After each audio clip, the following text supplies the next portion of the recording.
I think when the 12 to 15 gets authorized, I think you'll see about 5 million kids get vaccinated. And then maybe we'll pick up between another 5 to 7 million over the course of the summer heading into the school year. But I think that there's some initial demand, then it will slow, and then we'll start picking up more kids as we head into the school year. But overall, the picture looks very good around the country.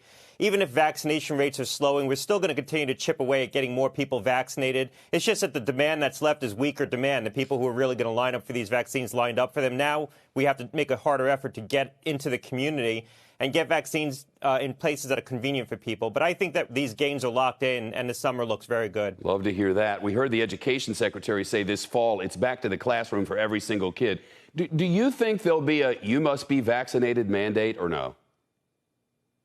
I don't think so. I think that the CDC's advisory committee will make a general recommendation for kids getting vaccinated, but it's not going to be a mandate for return to school. When you talk to both Republican and Democratic governors, they're reluctant to mandate it. I think the federal government's going to be reluctant to mandate it. This will play out at a local level. I think you will see some school boards, some local communities making decisions to mandate vaccines within their local communities. And maybe as the school year progresses, if we do have some outbreaks in schools, maybe they'll implement mandates at that point. But I think we'll start the school year without mandates. I think a lot of kids will choose to get vaccinated who are eligible, and then hopefully we'll continue to increase vaccination rates into the fall. But the bottom line is if we reduce prevalence among adults, it also protects the kids. That's what we've seen in the data out of Israel. As prevalence declined in the adult community, prevalence declined dramatically among kids as well.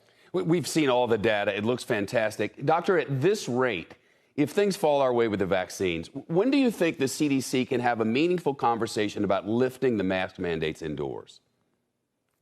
I think we can do it right around now. I think we should start lifting these restrictions as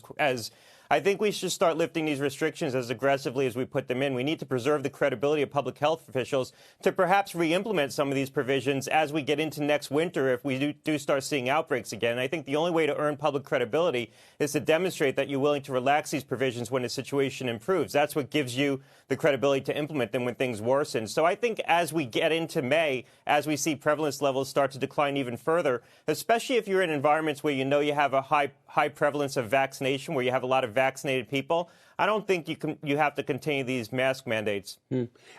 Since you say that, I'm fully vaccinated. Everybody on my team in this building is fully vaccinated. We still distance. We still wear masks at every moment that I'm not sitting out here and way distanced. Should we be taking our masks off? Do we not need to wear those anymore? I think over the course of this month, we're going to see the picture improve sharply enough that by the end of the month, we're going to be lifting these mask mandates. Certainly outdoors, but I think you're going to start to see municipalities lift the mask mandates for indoors as well. Certainly as we get into towards the end of May and into June, I think it's going to be self-evident that the prevalence has declined to levels where the risk just isn't what it was. I don't mind the mask, but that just sends a fantastic message about getting... I wanted to ask you about the patents, and we'll get to that on another day. But, Doctor, thank you so much. It's great to have you. Thanks a lot. Shepard Smith here. Thanks for watching CNBC on YouTube.